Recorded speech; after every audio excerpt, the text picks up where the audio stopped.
Bismillahirrahmanirrahim. Assalamualaikum warahmatullahi wabarakatuh. Allahumma sholli ala Sayyidina Muhammad wa ala ali Sayyidina Muhammad.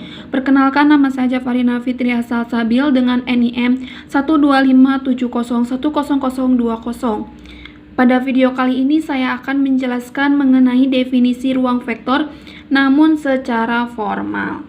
Nah, definisi ruang vektor kita bisa mulai dari vektor. Vektor ini umumnya jika dikaitkan dengan matriks.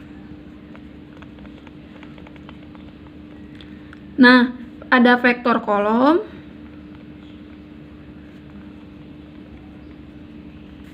vektor baris juga.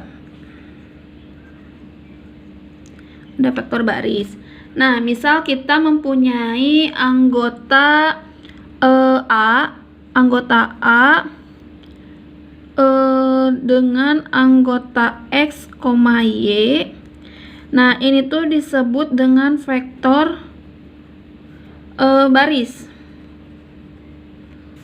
Sedangkan jika kita mempunyai anggota B dengan anggota X, Y, maka ini disebut dengan vektor kolom. Nah, jadi vektor itu hanya memiliki satu baris dan satu kolom. Lalu ketika vektor-vektor ini dikumpulkan, A, B, C, dan seterusnya, itu akan disebut dengan vektor himpunan.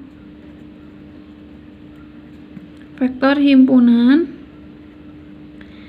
Nah, ketika ada unsur mengandung A, B, C, D, atau vektor A, B, C, D ini tuh mengandung XY, XY, XY, dan XY juga.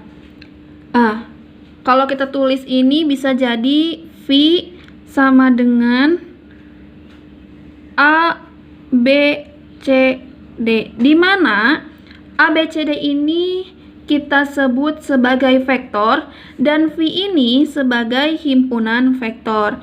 Nah, apa sih itu ruang vektor? Misal kita sebut ini tuh V1. V1 ini tuh unsurnya ada A, B, C, dan D. Nah, terus juga ada V2. V2 juga ini mengandung vektor. Nah, lalu kita kumpulkanlah ini tuh akan mengandung seperti V1, V2, V3, titik-titik, Vn. Nah, untuk ini kita notasikan dengan Rn, R pangkat N. Kenapa? Karena ini V1-nya dengan sampai Vn. Maka kita R-nya dinotasikan dengan Rn. Nah, terus ada ruang vektor. Tadi kan sudah dijelaskan pada yang informal. Ruang vektor itu kumpulan himpunan-himpunan vektor dan operasi penjumlahan skalar yang bersifat tertutup, memenuhi 8 aksioma. Nah, sekarang ada 8 aksioma ya, 8 aksioma. Aksioma atau sifat. Yang pertama, penjumlahan kan, yang pertama ada komutatif ya. Yang komutatif itu berarti X ditambah Y sama dengan atau bisa juga Y ditambah X. Untuk setiap X dan Y itu ada di V. Nah, yang kedua itu ada asosiatif. Asosiatif itu ada nilai X tambah Y ditambah Z. Nah, bisa juga sama aja dengan X ditambah Y tambah Z. Untuk setiap X, Y, dan Z ini ada di V. Dan yang ketiga ada unsur 0 atau terdapat 0 di V. Sehingga X ditambah 0 sama dengan X.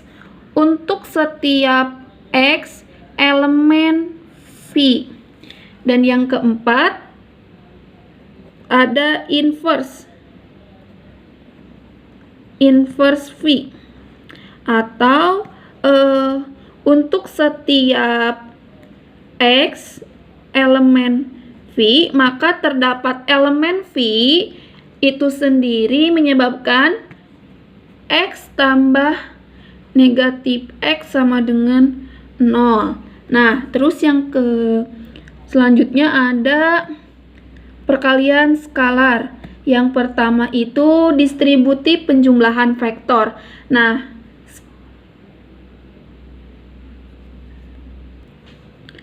alfa ini kita sebut sebagai skalar dikalikan dengan X tambah Y, itu bisa jadi alfa kali X ditambah alfa kali Y untuk setiap skalar X, Y ada di V. Ada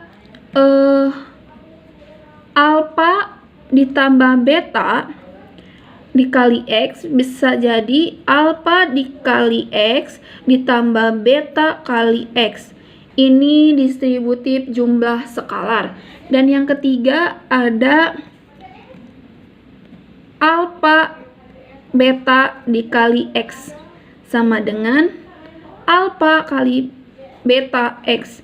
Ini disebut asosiatif. Dan yang terakhir ada 1 dikali X sama dengan X untuk setiap X elemen V. Sekian dari saya. Wassalamualaikum warahmatullahi wabarakatuh.